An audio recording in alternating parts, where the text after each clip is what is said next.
Yo, what's going on, everybody? It is 3 p.m. here on a Saturday in Chicago, Illinois. Beautiful day. A little bit on the chilly side, but it's Memorial Day weekend. It's a long weekend. Bank holiday weekend for basically everyone else out there. In either event, the start of summer. Hopefully, you guys are doing well. Today is May 29th, 2021, and it's time for another live stream. Welcome, everybody. Hopefully everyone on the podcast is doing well, and the audio version, hopefully having a good run. Hopefully everyone watching this on YouTube after the fact is watching this after they've gotten to spend some time with some friends or some loved ones, and now you're just relaxing. I'm relaxing. I've got a little bit of the You Can Hydrate drink that I tested out the other day. It's that watermelon flavor. It's nice. I got some ice in there this time. It's refreshing. It's a good day today. How are you guys doing? How's everyone doing in the chat? We've got Chrissy out here saying it's opting for a quiet, reflective Memorial Day, an early run, baseball on the television, and hungry fish in the saltwater tank circling in a menacing fashion. Awesome. My kids love fish and they really want a fish tank, but I just know that's a lot of work. And we leave from time to time, so I just feel like that's something that I don't know we can care for.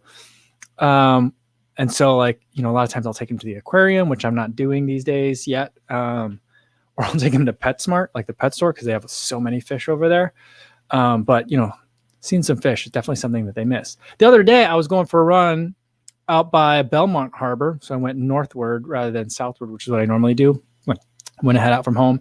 And in Belmont Harbor, the water was so calm that I could see a giant, I don't know what it was.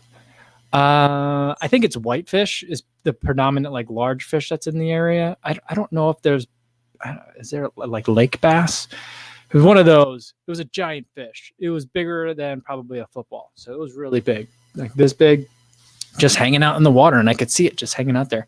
And that is one of my daughter's favorite things to see. Like when they could see a fish in the lake, they think it's absolutely amazing. Like that, they love seeing fish, and we would do that in Guttenberg down by the river and the Mississippi, down by the river. We would do that, and they would always be looking for fish or frogs or anything that they could find. They love it. Sounds nice and relaxing, Chris. Kiefer says, "Yeah, buddy, yeah, this is a salmon with everything seasoning and asparagus. We have to go in the oven. That sounds nice." It's not a saltwater fish, really. I mean, is it? No. About to go in the oven. Just sitting here waiting for old Chicago. Awesome. Well, hopefully you're having a nice meal right now. And Charles Ventura says, hey, all. Just an update on my step challenge for Nikes. We have a comfortable lead against the second place team. Nice. But I'm track for my highest mileage week ever. Awesome. Well, good work. Keep it up. Keep it up. All right. Jeff Elliott says, nice work as well. All right. And it says, hi, Kofuzi and everybody. A nice 15-mile out and back run on the Davo Way today with Pip and Sandra, my wife, on her e-bike. Great conditions for running. That's awesome. Very cool. Very cool. I like that idea. Running with a dog and with your wife on an e-bike. Maybe I can get my wife to do that. That'd be fun. She likes to ride bikes, but she doesn't like to ride bikes in Chicago because she's just terrified that she's going to get hit by a car. But I guess out on the lakefront, I can get her on a div. Maybe I can get her on a divvy, and we could do that. I'm wondering who would be waiting for who in that situation, though. The other problem is then who would be watching our kids. So that'd be the other problem we have. But that sounds delightful. What a great way to spend a Saturday. That's awesome. Relationship goals there. All right, Recycle on Wednesdays here. Says, hi, everyone. Awesome. Merc Flip says, does Kofuzi have the RC Elite version 2? I do not. Roadrunner Sports is sending me a pair, so I'm waiting on that to come in. I cannot wait. So what Roadrunner Sports does for me, about every month or so, they'll send me a list of things that they think would be interesting. Not them. I work with a PR company, and then they'll send me a list of a top, a bottom, an accessory of some sort, whether it's a buff or a hat or compression socks or running socks, and then a shoe. But the last one was I sent it out for the RC Elite 2, which I was like, oh, they're going to send me a pair of RC Elites. They don't normally have a lot of racing shoes, but I think that they're I don't know if they're stepping up or if availability is changing for them. So it's pretty exciting to see that coming from them because I feel like that's an option that they really need to have. So that's really cool. But I already got the hat that I asked for. I'm just waiting on those RC Elite 2s. I'm hoping they come this week because I think they just released. So I'm guessing they probably have to wait to get them in, and then they could send one to me. Because sometimes they don't get shoes early. Sometimes they do. Or if they do, they don't send them to me. They'll send them to someone else. But I'm hoping for them very soon because, I just did the marathon last weekend, the Fuel Cell TC. And if there's like a racier version of that, I don't want to say racier. Racier means kind of something else. But if there's a slightly more race tuned, but similar vibe to that shoe, which the RC Elite version 1 wasn't quite, a little bit too aggressive, then I think that's going to be a real winner. And that could definitely be a contender for a marathon racing shoe. But yeah, it seems like everyone is loving that so far. Philip Borden says, yo, what's going on? Early morning 10K with Laura and 8K recovery walk in the evening. Oh, there you go. That's nice. That's real nice. Awesome. All right. Jeff says, it's not a happy hour Thursday, but I'm opening a pernicious IPA from Wicked Weed Brewing. That sounds delicious. I was listening to, it sounds like I mention it every week, but I do listen to every episode of The Drop. And I was listening to them today on my run, and they were interviewing Stephanie Flippin, the 100-mile U.S. champ. It was just like the end of the podcast questions, like, what do you like to as a beverage after a race? And I was like, I'm not a huge IPA lover, but I definitely like them after running. It's just, I think the bitterness of it, I think goes well. Cause usually after a race, I've had a lot of sweets, whether, whether it's the gels or any chews or something. If I've had chews, which I don't always anymore, or if it's, stuff I've had in the hydration bladder or on the course. So I've had a lot of sweets. So like having something bitter, like an IPA, and I consider an IPA a bitter beer. Yeah, it's delicious. I was thinking about having a beer. We got some, we have some Founders in the fridge that my wife picked up the other day. They are delicious. It's kind of like their all day IPA, but it's called, maybe I should go get one. Maybe I'll get one later, but I'll do it for happy hour, but it's a good beer. But I've never had pernicious IPA from Wicked Weed. Sounds good. JC says, hey, everyone. Nice day so far. Took first in the age group of the club 5K. There you go. Awesome. He had a good turnout. It's almost back to normal. Awesome. Even better then. And he said the New Balance Rebel version 2s arrived, and he went with blue. Awesome. Yeah, that's another shoe that I got to pick up. I was thinking about them just today because I was looking at Instagram, and it appears that our cousin Jamie has started a second Instagram channel or Instagram account. What do they call it? Accounts? Jameson Photo or Jamie Photo? No, Jameson Photo, FOTO. And I saw that because he was tagged in something because he's up at the Portland track meet, and he was wearing his black Rebel 2s. And I was like, I got to pick up a pair of those, and I want those black ones as well. I don't know what New Balance does with their outsoles though. They always they have the worst outsole designs. Like, it's just so goofy. Not that I actually like the design, like the mechanical design, the function of it, but like the colors that they pick, it's just, who's doing that? And it's like they hired someone from Saucony over there to like do the color work on the outsoles. It's just not great. The upper is fine. The outsole, like the colors that they pick, is just so weird. I don't know. I'm getting cranky, I think, about some of the designs. The more and more I think about Saucony shoes, the more like upset I'm getting about it. Because again, on the drop today, they were talking about the checkerboard pattern of those the Endorphin series. And I'm just like, but you know what? Saucony makes really good shoes.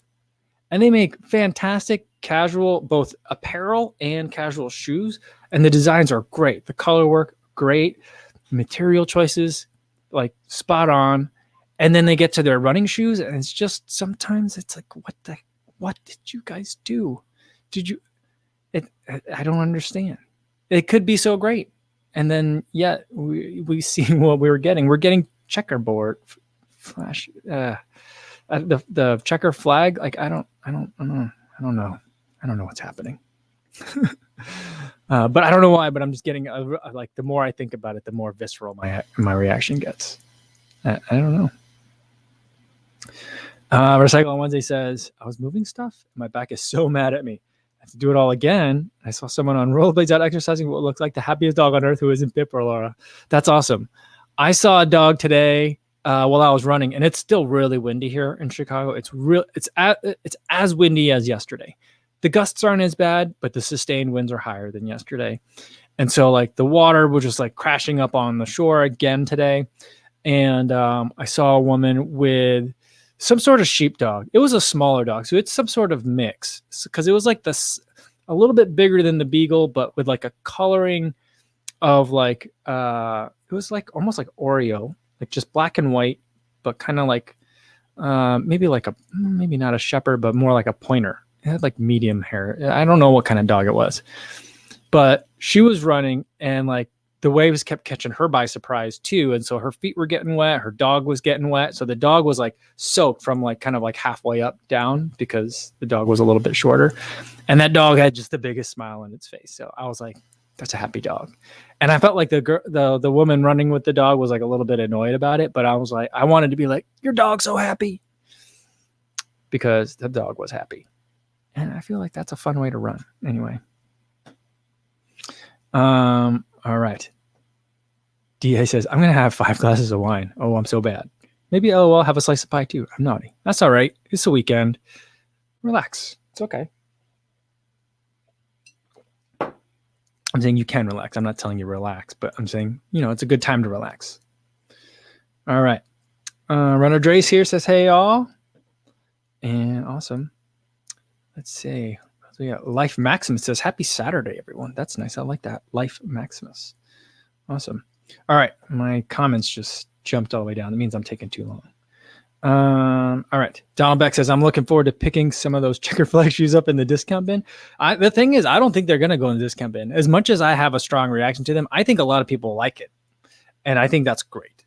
I mean, I think that the running market is big enough that there's room for weird designs, and I don't want to discourage weird designs. I don't want to discourage like Hoka being Hoka, because that's when you start getting some really interesting stuff, right? But sometimes I do have a strong reaction to stuff.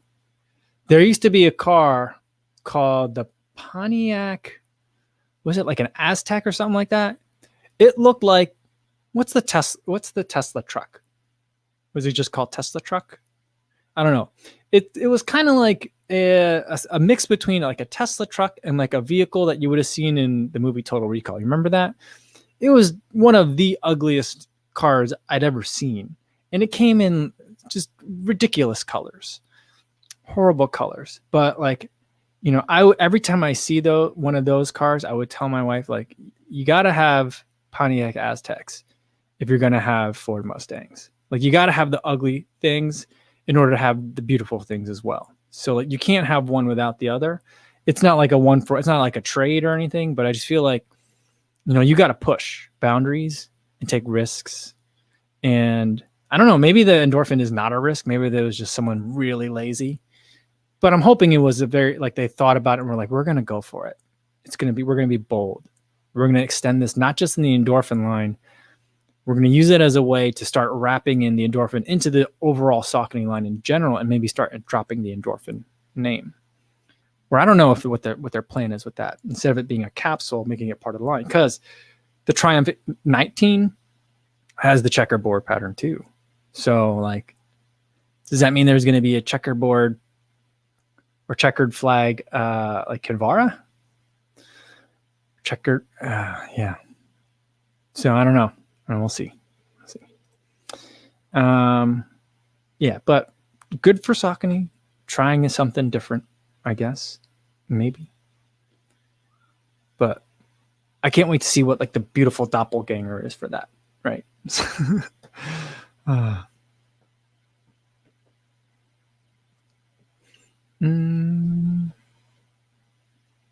Chris Dyke says, one of my first jobs was washing cars at a GM dealership. Aztecs and Sunfires. Yeah. Those Sunfires were everywhere. That car sold like crazy. Everyone had a Sunfire. I mean, there was just a million of those. I mean, probably almost, maybe literally. There was a lot. Brian, he says Walter White had a Pontiac. Oh, did he? Oh, okay. See, I haven't seen that show. So maybe the Aztec is a lot more common of a car than I remember. I thought I had to lay some, background on that one for you. maybe. Beth Wimmer says, what was the car that looked like a fishbowl? It was a Toyota. It wasn't Prism. Was it Prism? I don't know. I kind of like that car. It looked the same from the front and from the back, right? It was like a bubble, or like or more like if you plop down like pizza dough and let it sit on the counter, that's kind of the shape it had. I'm guaranteeing you that was part of the inspiration. Like a ball of dough sitting on the counter.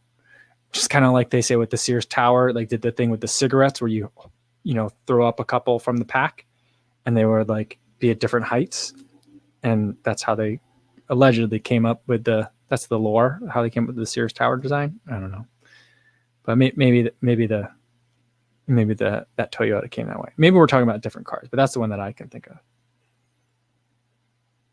Ron Andre says, I know some people don't care about aesthetics, but if I'm going to spend $150 on shoes, they better be okay looking at a minimum.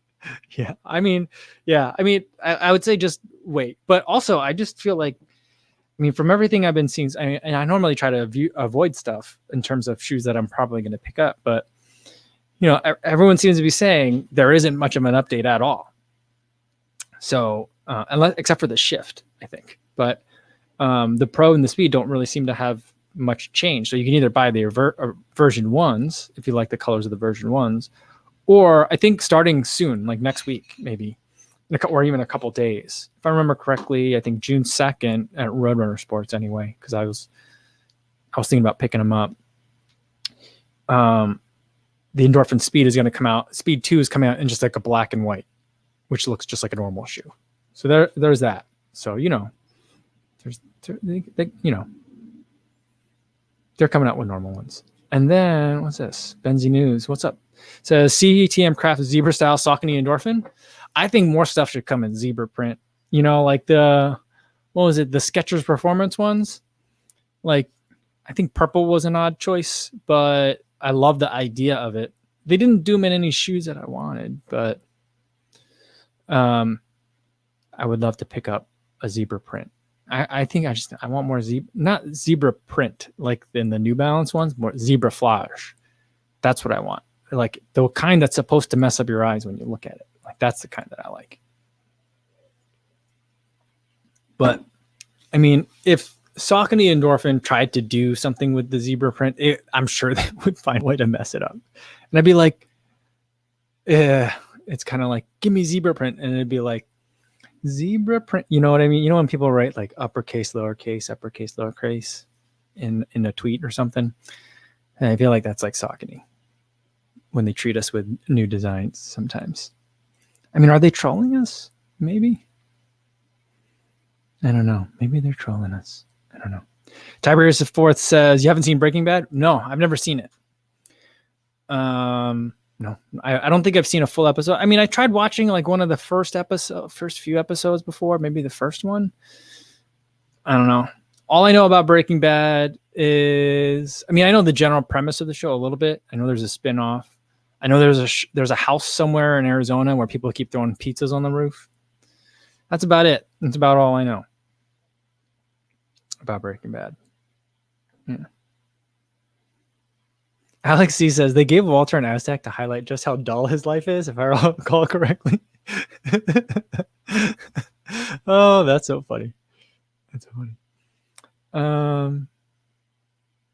Sean Marshall says, let's be honest, Hummers were ugly. You know what? I think the real Hummers, I think, are pretty cool looking. I would never get one because I think they get like 4 miles a gallon or something ridiculous like that.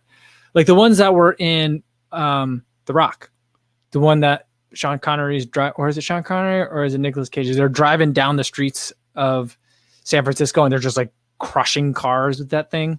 Like that was a cool one. And then there was like the GMC version, which looked like a toy. I don't know who bought that one. I didn't really like those, but I thought I just saw some images for an electric version, which I thought was interesting. Not that I'm going to buy one, but I think it's an interesting idea. I think it's a very interesting idea. But yeah, by the way, this is a running podcast normally, or I guess it's a podcast where runners hang out.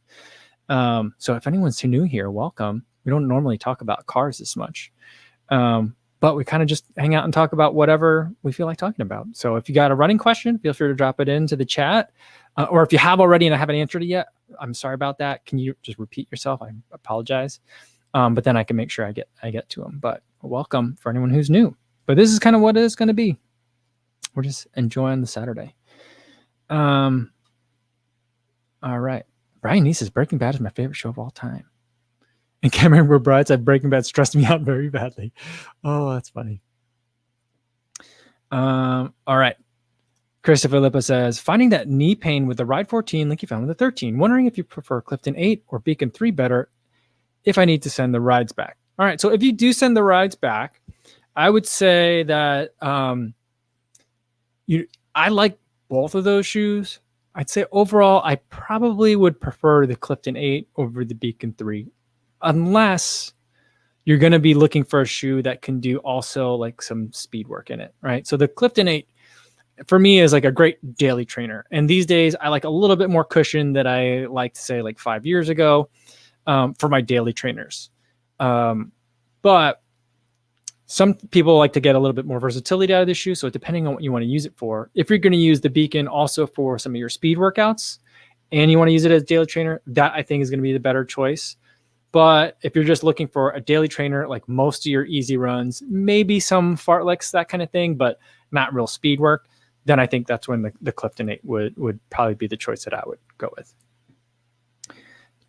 Jeff Elliott says, running talk. Nick Bear is going to run Leadville 100. I'll miss his cycling content, but I'm excited to watch his training and see how he does. Oh, that's cool.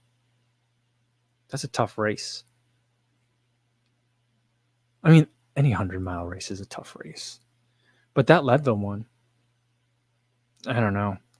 Some of these races, I just feel like I don't think you guys really like running. The people that are doing these like races, because it's just like, well, you got to do what now? You got to like climb on your hands and like literally crawl up the mountain because it's so steep and the terrain is so soft. You know, like the rocks are like falling out underneath you. Like, I'm not sure that's really running anymore. Like I always refer back to the Barkley Marathons. I'm like, that's not a running event. That's a weird kind of an adventure competition, but it's not a running race. It's a race where running's involved, but it's not a running race. You know, I mean, I'm not saying that that's good or bad, but it's just very different. It's a whole different. I think it's a very different sport. But a 100 mile. I mean, that guy's having the best year ever. Or best, like he's just living his best life, right? I think that's what he's doing. He did the triathlon, did a fast marathon. Now he's going to do he didn't do a triathlon. He's done many, but now he's going to do a 100-mile race. The guy's getting after it. It's crazy. Secret Elite says, what shoe are you wearing next week? And have you gone up a half a size or a full size? I haven't gone up any sizes, so I'm doing same sizes. And next week, I'm going to probably bring 2 shoes with me. I might bring the 10.9 just to wear around a little bit and get some footage of it. Maybe I'll try and if I do like a shakeout run the day before, maybe I'll try to get some footage in some of the hills in the 10.9 because I got to find a place to test that shoe out. I don't know where else I'll test it, but of the shoes that I'm planning on racing in, I'm going to bring both the Lone Peak 5 and the Zenal with me. I want to run in the Zenal because I like how like it's a race oriented shoe, but I'm also like, is a 50K really a race? You know, I mean, it's a race, but you know, do I need a race shoe for 50K? I don't think the Zenal is made for a 50K race. So like, you know, I'm not the Lone Peak I like, but it's also like, it's really not casual. It's kind of the word that I would say for it. So like, if it starts to get a little intense on the downhills, mainly is what I'm more concerned with. You know, I worry that it might be a little bit too much like literal wiggle room. So I'm kind of like, you know, I'll bring them both. One of them will go in a drop bag. The other one I'll start the race with. All right.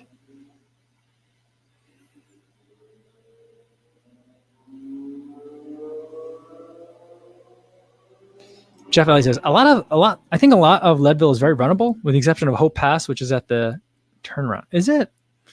I don't know. I have no idea what people say when they say an ultra race is runnable. because like I've been watching some Western States videos and people are like, yeah, it's a real runnable race. And I'm like, are we watching the same video? Are we watching the same course? Like this is not, I mean, I don't know. I wouldn't call that runnable. So I don't know, but maybe it's just semantics. But I guess, I mean, maybe they're comparing it to like some of the crazier courses that are in Europe and other parts of the world, but I don't know. It seems intense.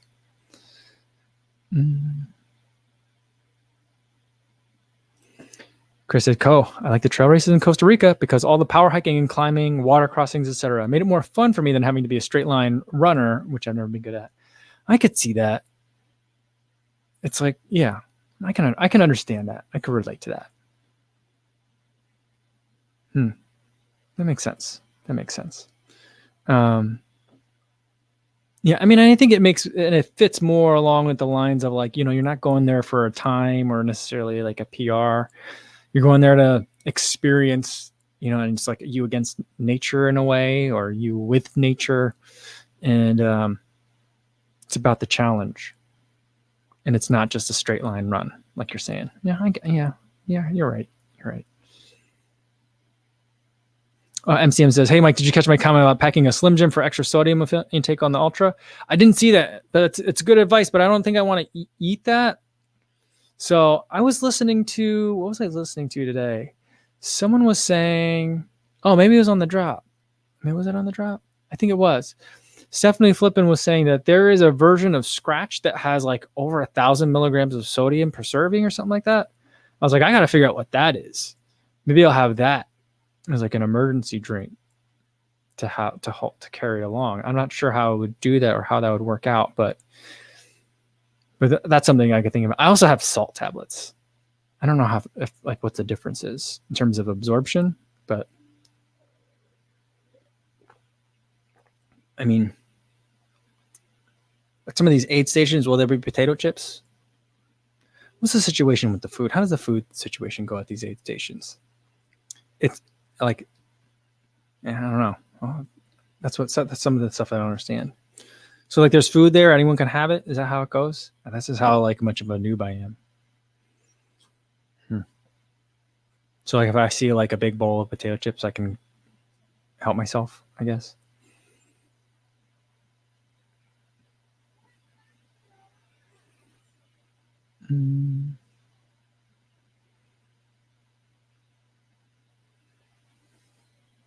Stefan says, haha, I laughed out loud when you said, I don't think that's really running, describing a person using hands to climb up a mountain.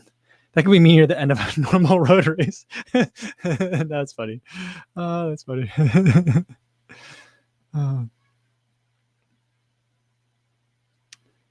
Yeah. And MCM says, oh, the Slim Jim could really be a cramp buster out there if I can't stomach a whole Pedialyte. Oh, that's true. That's true. If I'm having stomach issues, that could be a problem. I mean, I guess like my potential blind spot here is that I'm assuming that I'm not going to have any stomach issues because I normally don't, even on longer days, even if it's hot. I kind of have an iron gut normally, but this is going to be a different situation. So I guess I won't know how I respond till I get a chance to respond to it. So it's a good point. So maybe should I bring the salt tabs? I could always put 2 in like a little tiny baggie, make it look like I'm carrying drugs in my vest. All right, maybe I'll do that. And I said, I used speed goats for my 50-mile run a couple of years ago. They were amazing. My feet were perfect at the end. See, I've been looking at a lot of videos of the speed goat and the Evo speed goat, but I'm like, I think that's more shoe than I need. It's a 50K, not a 50-mile, So I'm like, I don't know. And I'm also like, I'm a week out. I don't have time to test any more shoes. I think I'm nitpicking at this point. I got 2 shoes that I like both of them a lot. So I'll be fine, but I'm going to dance with the date I brought at this point. It's going to be one of those 2 shoes. I mean, maybe I'll bring the 10. I mean, when I bring the 10.9s out, maybe I'll like, oh, these are amazing. And maybe I'll run a race in the 10.9. I mean, has anyone actually run a race in it? I may be the only one to complete an ultra in the 10.9. So I don't know. I was messaging on Instagram with Jamie today, and I was talking about 10.9s, and he was saying like, I don't like 10.9s, I like Hoka 1.1s, and that made me think like, is it called the 10.9 because Hoka used to be called 1.1 or 11? So 11, 10.9, is that where it comes from? Because I mean, that only leans even further into the idea that this was like a joke product that somehow got made. Yeah. Nothing about this tells me that this is a legitimate product, but I'm going to try running in it. We'll see. I'm going to need a bigger table to shoot it though, because it's such a giant shoe, even for my regular size 9. Beth Weimer says, well, how about the Cocodona 250? Yeah, I don't know. I personally don't want to do anything where I have to worry about sleep. So like a 250-mile race just gets to be unfathomable for me. Like I think I would like a stage race where it's like kind of like a Tour de France kind of thing, where it's like, you know, there's a route that you run and you got to run for a whole bunch of days. I would participate in that. But I think something where it's like you got to manage your own sleep, but it's like, you know, gun goes off and the race finishes when you cross the line, like that kind of thing. I just don't know. I just hate running at night. I mean, my vision is pretty bad as it is at night. I'm pretty useless. Although I guess if I had a pacer to help me through the night portions, that would be useful. But I don't know.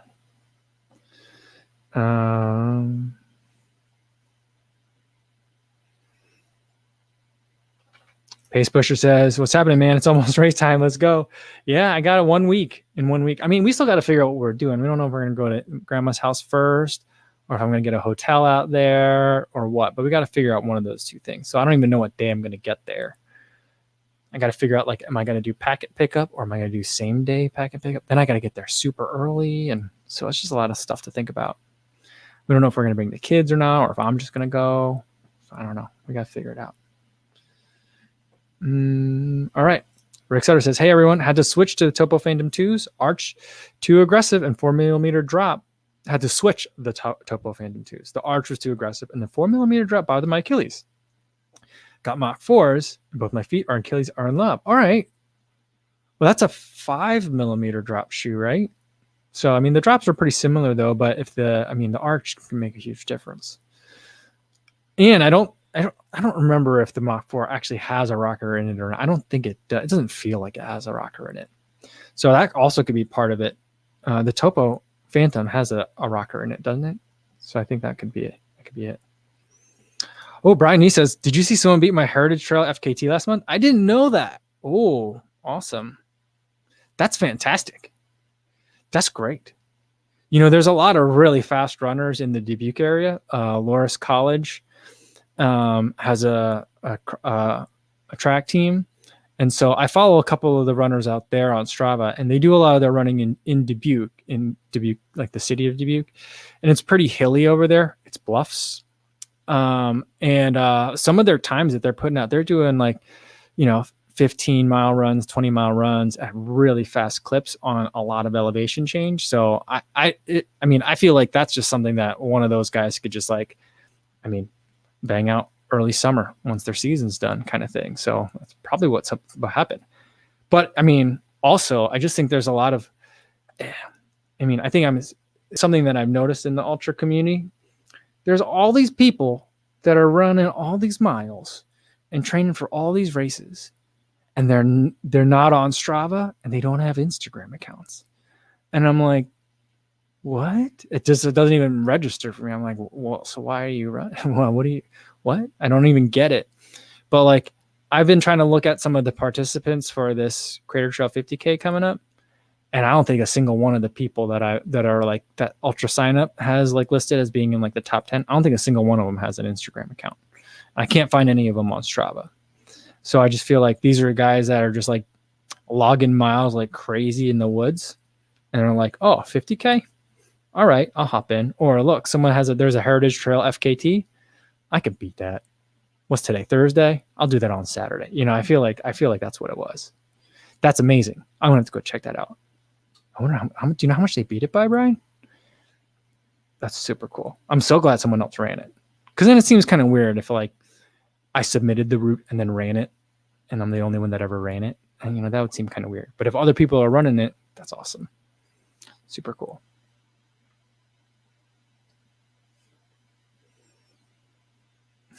Chris says, they only beat Co's FKT because they didn't need a cornfield detour. I didn't have to go to the bathroom for that FKT. My knee definitely started to give out at me at the marathon mark. So like, I feel like I was thinking about it the other day. I'm like, should I go for it again? See if I could beat it. So we'll see. I mean, this summer is going to be weird. So here's where we're at. Here's where we're at with the summer. I was thinking I'd like to try and update that FKT. But if someone else has put it away like 30 minutes faster than me, there's no way I'm going to beat that. But I'd like to see, but if it's only like 10 minutes, I think maybe I can get close to that.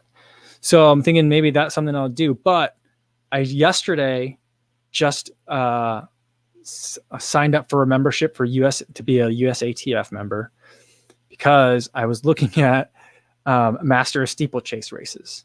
So yesterday I spent a bunch of time trying to see if there was any results from Masters steeplechase races. I could find a couple on YouTube. And so like I was looking at it, I'm like, I don't know, maybe on a good day, I might be able to come in at 12 minutes, something like that. And I think that would put me pretty competitive. At least I don't know who knows what will happen post-pandemic in terms of like what people are into. But as soon as they give me like a USATF number, then I could sign up for some of these races, I think. So if I understand it correctly, and maybe I'm real wrong on it, I wanted to go to a regional meet first. There's one, my region would be in Ohio, that meet, but there's no like race website. So I don't know what the deal's going on with that. But the USATF in Outdoor Steeple Masters Championship, there's a track meet in Des Moines in Iowa. Not that far from here. I mean, it's far, but not that far from here. And the race website says there's no eligibility requirements for it. So it's not like you have to qualify from a regional meet. It's not an invitational. So I feel like I could just sign up. So I'd like to try that. So that's in July. Hopefully I can do that. I was looking at the Falmouth Road Race, and it doesn't look like there's any bibs available. I think they're doing all charity bibs this year, or maybe they're full from people who had signed up before. So I don't know if the Falmouth Road Race will happen. Otherwise, in early July, there's an open track meet. I think it's like some random. I think I'd be racing like children, and also it's open to adults. In a race near Hartford, Connecticut, which is pretty close to my sister's house. So I'm thinking maybe I'll do that. But I'm trying to find a steeple race in July. That one, someone mentioned one yesterday in Elmhurst. I couldn't find a link for that. So if anyone knows what that event would be, because I'd rather do that in Elmhurst than go to Des Moines or to Connecticut. But that'd also be kind of funny to go to Connecticut and be like, I flew in here. It'd be for like the state games in Connecticut too. So that'd be weird. So we'll see. Yeah. So I'm trying to get in a steeple at some point. Yeah.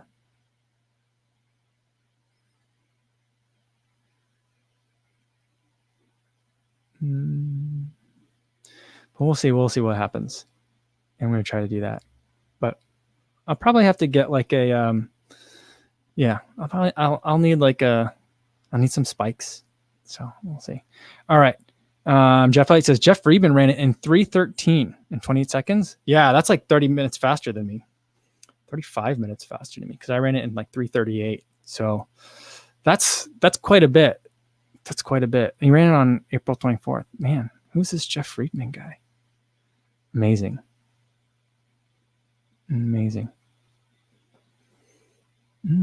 Yeah, so I'm not going to try that again. So, because he's put it out of reach for me. Yeah.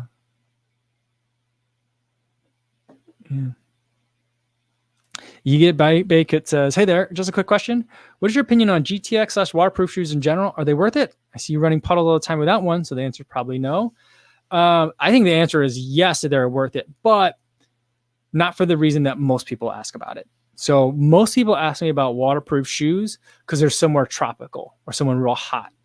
And so they're worried about like, if I'm running through like lots of rain all the time. I get a lot of that question from runners in like Philippines, Malaysia, in that area, because it's just so hot. When it's hot and the water is warm, I want the water to drain out of the shoe quickly. When it's cold, and it would be dangerous, if not just painful, but dangerous to have wet feet, that's when I want like Gore-Tex shoes or waterproof shoes. So I think they're absolutely worth it in the wintertime. You don't want it in the summer. It's so hot. So like you just want shoes that are going to drain really well and breathe really well in the summer.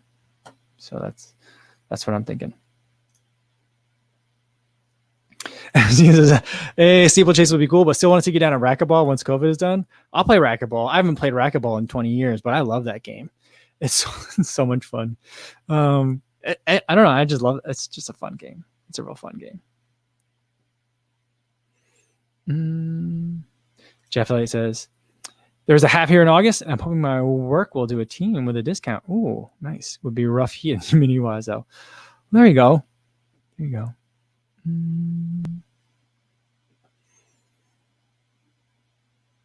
That would be nice. All right. Running with Pete says, if you race a steeple at the USATF Masters, you'll race against our friend and fellow coach Flash, who usually places top 5. That would be a race to watch. Very cool. Very cool. I mean, I'm hoping to. I'm gonna like email like I'm trying to email, but like, is it really okay for me to sign up for this race? I don't have a time. I don't have any time. Not only did I not like qualify at a regional meet, I don't have any time before, but I think I can run it in about 12 minutes. That's what I'm guessing. As long as I don't fall over a barrier. I watched a video yesterday where they had a camera placed at a water pit, and like the second woman that went over, it was a Masters race. The second woman that went over, she really hurt herself coming off of the pit. I think she like messed up her knee real bad, and it was hard to watch that. So as long as that doesn't happen to me, I think I'll be okay. I mean, 12 is an aggressive time. I'd really have to work hard for that. But like that's where I'd probably set my goal, somewhere in that area. So, but I mean, yeah, I think it'd be a lot of fun. I just want to get out there and do it. It's just such a quirky thing. It's just a bizarre event, and I love it. I mean, I've never done one. I might hate it after I do one, but I mean, I did the intermediate hurdles in high school. That was a hard race. I think that's the hardest race on the track. People say the 800 is the hardest. I think the 400 hurdle is harder. But yeah. Lauren Lefebvre says, did you get a haircut? No, I just got it I got it tied up in a little, I can't see it here. It's in a little bun in the back. So it's up and out of my face today. Ken says, if you're racing a steeple, shouldn't your practice running in spikes and running over barriers? Yeah, I just don't know where to get barriers, number one. But I would probably do a lot of, to get ready for a 3,000 meter event, I would do a lot of speed work. I probably would do a lot of that speed work. There's a track up here that I can run on. So get in some spikes, do some 2s and 4s, a lot of intervals, and get after it. And then, I just don't know how I would practice for the steeple part. Yeah. Sean says, steeplechase looks like someone is playing a joke on the sprinters. Yeah. Yeah. Jeff Ellie says, can you practice at least some hurdles, if not full on steeplechase barriers? Yeah, I think so. And I could figure out what height there is. There are hurdles at the track that are up there, but someone else has brought them and locked them up and stuff. So I don't know. How much does it cost can you buy hurdles on Amazon? I'll buy some hurdles on Amazon and bring them up there and lock them up with a bike lock like everyone else does. And I'll just get I'll just get 2 or 3 and set them up. Or maybe I'll do the 5, just so I get used to that many, or however, 5 or 6, whatever that is. Set them up around the track and then go for it. And then if they get lost, then, they get lost. Oh, well. But, I think that'd be kind of funny. It'd be fun. I think I should enjoy it. Just trying something else.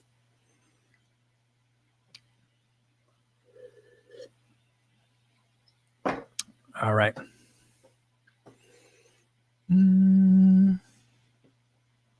Life Maximus says, I did both 300 intermediate and 800 in high school. Both are hard, but 800 meter lasts more than twice as long. It sure does. It sure does. But the intensity is different too. Not by a lot, but it is a little bit different. So, I think that if you're down to choosing the intermediate hurdles or the 800, I think you're in the right conversation in terms of what's the hardest track event to do. And he says, you got all the jumping puddles figured out. Just need some hurdles to train more. You know, I have the water part won't bother me. It's just like, you can't really see how deep that pit is. That'll be like the real weird part, is like, you don't see the bottom. And, I don't normally jump into a hole. So that's something different. So it'll be different. And, I'm not saying it's going to be easy by any means, but yeah. CV76 says, get a pack of 6 hurdle on Amazon Prime. Maybe I subscribe to it and then I'll get a discount. Just order them, have them shipped every 6 months. All right, here we go. Chris says, Elmhurst University Distance Festival, $15 registration. Look at that. All right. How'd you find that so fast? I looked for an hour yesterday. I learned a lot about Elmhurst University and what I believe is its rival, North Central University out in DuPage. But you were able to find that? All right. Elmhurst University Distance Festival. Okay. And that's going to be the one then. That's going to be the one. Maybe then I could use that as to submit a time for when I sign up for the Masters Championship. Oh man, this will be fun. This will be fun. I'm really excited about it. Distance Festival. Okay. Sean Mars said, get in the pit and try to love someone. So funny. Oh man.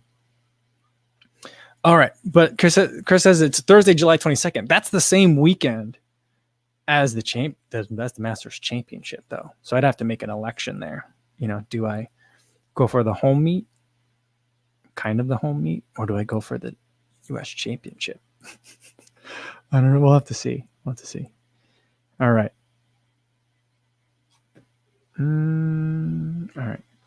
Nathan F says, new Nike spikes or New Balance spikes? I'm probably going to get the New Balance spikes. There was one I was looking at yesterday on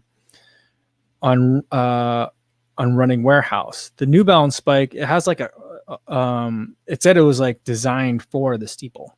It's not a steeple spike. It's a mid-distance spike, but they say it's also really well suited for the steeple because of the something about the water, that it helps with the water or something. So I'll probably pick up that one. Yeah, that's probably the one that I was going to get. I'll get, but we'll have to see. But yeah, all right. I'm going to go look for that before I lose track of what it is. The Distance Festival. I'm going to scroll up again. Yeah, Elmhurst University Distance Festival. All right, I'm going to check that out to see see if I can find it too, and then we'll go from there. All right, but that's going to be it for today, guys. Thanks so much for watching today. I think today and tomorrow we'll probably take off from the live stream. Enjoy the bank holiday or the Memorial Day weekend, everybody. Remember all those service members who aren't here anymore, and let's think about them on Monday, because that is an important thing to do, I think. So everyone, make sure you do that. But we won't have live stream for the next couple of days.